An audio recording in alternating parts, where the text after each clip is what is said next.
ගැහැණු පිරිමි ભેදයකින් තොරව අපි හැමෝම කැමති රෝස පැහැති සුමුදු දෙතොලක් අපිට තියෙනවා නම්. බොහෝමයක් කාන්තාවන් කාර්යබහුලත්වයේ දේශගුණය බාල වර්ගයේ තොල් ආලේපන භාවිතය අවශ්‍ය පමණට වතුර පානය නොකිරීම වැනි හේතු නිසා තොල් කළුවේ වියලීම් වැනි ගැටලුවට මුහුණ පානවා. අපි දැන් බලමු අපේ තොල් ලස්සන කරගන්න පුළුවන් ක්‍රම ගැන. මුලින්ම තොල් ස්ක්‍රබ් කරගන්න ඕනේ. ඔයාලා හැමෝම දන්නවා ස්ක්‍රබ් කිරීමෙන් වෙන්නේ මැරුණු සම ඉවත් කිරීම කියලා. අපිට මේකට ඕන වෙනවා දුඹුරු සීනි, මී පැණි, ආමන්ඩ් ඔයිල්. මම දැන් මේ එකින් එක ගැන පැහැදිලි කරන්නම්. දුඹුරු සීනි. සීනි මගින් තොල්වල ඇති වියලි සම ඉවත් කරනවා. මී පැණි.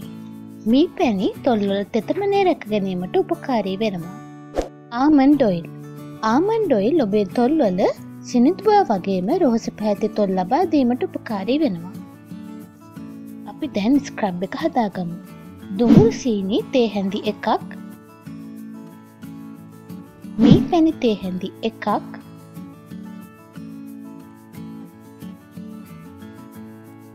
ආමන්ඩ් ඔයිල් තේ හැඳි 1ක්.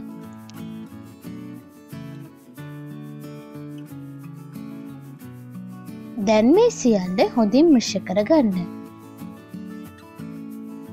මේ ස්ක්‍රබ් එක තොල්වල ආලේප කළ මුදුව සම්බාහනය කරන්න. විනාඩි 10ක් වැනි කාලයක් තබා සාමාන්‍ය වතුරෙන් සෝදන්න. අපි දැන් ලිප් බාම් එක හදාගමු. අපිට මේකට ඕන වෙනවා බීට්රූට් පවුඩර්, ග්ලිසරින්. බීට්රූට් මගින් දෙතොල් පැහැපත් කරනවා. බීට්රූට් වල අඩංගු රතු වර්ණකය නිසා ඔබේ දෙතොලට රෝස පැහැයක් ලබා දෙනවා. අපි බලමු බීට්රූට් පවුඩර් එක හදාගන්නේ කොහොමද කියලා. බීට් අල පොතු සුද්ධ කරගෙන ස්ටීම් කරගන්න. ඊට පස්සේ මේ වගේ අල හීනි පෙති කපාගෙන දවස් 4ක් වගේ මද පවනේ වේල ගන්න. වේලුණාට පසු හොඳින් බ්ලෙන්ඩ් කරගන්න. ග්ලිසරින්. ග්ලිසරින් මගින් තොල්වල ඇති අඳුරු පැහැ ඉවත් කරනවා. ඒ වගේම තොල්වල ඇති වියලි බව නැති කර තෙතමනේ රැක දෙනවා. අපි දැන් ලිප් බාම් එක හදාගමු. බීට්රූට් පවුඩර් තේ හැඳි 1ක්,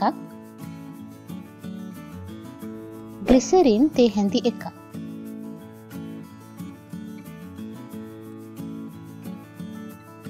දැන් මේ සියල්ල හොඳින් මිශ්‍ර කරගෙන දෙතොල් වල ආලේප කරන්න. මේ ලිප් බාම් එක රාත්‍රියට ආලේප කර උදෑසන සාමාන්‍ය වතුරෙන් සෝදා හරින්න. රෝස පැහැති දෙතොලක හිමිකාරයක් වෙන්න ඔයාලත් කැමති නම් මේ සත්කාරයන් දිගටම කරන්න අමතක කරන්න එපා. මේ වගේ රූපලාවන්‍ය රහස් ගැන දැනගන්න කැමති නම් The Home of Beauty අපගේ Facebook හෝ Instagram group වලට join වෙන්න. අපගේ නවතම වීඩියෝ ගැන දැන ගැනීමට අපව subscribe කර bell සලකුණ click කරන්න.